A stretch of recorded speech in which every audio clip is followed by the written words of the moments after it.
Guys, చాలా years తర్వాత మా స్కూల్కి వెళ్ళాము. ఇంతకీ పర్పస్ ఏంటి అంటే అసలుకి ఏం లేదు, నార్మల్గా అటు సైడ్ వెళ్తూ ఉన్నాము. సరే స్కూల్ లోపలికి వెళ్దాము, ఎవరు ఉండరు కదా ఈ టైంలో, ఒకసారి అలా తిరిగేసి వచ్చేద్దాము అనుకొని నేను పండు వెళ్ళిపోయాము అనమాట.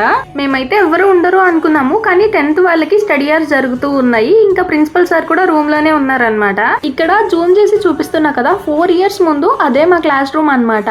లోపలికి రాగానే చాలా మెమరీస్ గుర్తొచ్చాయి. అవన్నీ రీకలెక్ట్ చేసుకుంటూ స్కూల్ చుట్టూ ఒక రౌండ్ వేసాము. ఇంకా లోపలికి వెళ్ళి ప్రిన్సిపల్ సార్ తో మాట్లాడదామా వద్దా అనుకుని ఆలోచించుకుంటూ లోపలికి అయితే వెళ్ళిపోయాము. ఇంతవరకు వచ్చి మాట్లాడకపోతే బాగుండదు అని చెప్పి వెళ్ళి మాట్లాడేసి వచ్చేసాము. ఇంకా సార్ అయితే మిమ్మల్ని మర్చిపోయి ఉంటారేమో అనుకున్నాము, కానీ అసలుకి లేదు, బాగా మాట్లాడారు. ఇంకా మీరు వెళ్ళి స్కూల్ చూడండి, చాలా డేస్ అయింది కదా అని కూడా చెప్పారు. అందరికి స్కూల్ డేస్ అంటేనే గోల్డెన్ డేస్ కదా. మనం స్కూల్లో ఉన్నప్పుడు ఆ వాల్యూ అయితే తెలీదు, స్కూల్ అయిపోయాక ఆ డేస్ మళ్ళీ రావు కదా, అప్పుడే మనం తెలుసుకుంటాము. ఆ డేసే బెటర్ అనిపిస్తుంది. మీరు ఏ స్కూల్లో చదివారో కామెంట్ సెక్షన్ లో చెప్పేయండి. ఇదైతే నేను పండు 10th లో తీసుకున్న సెల్ఫీ అన్నమాట.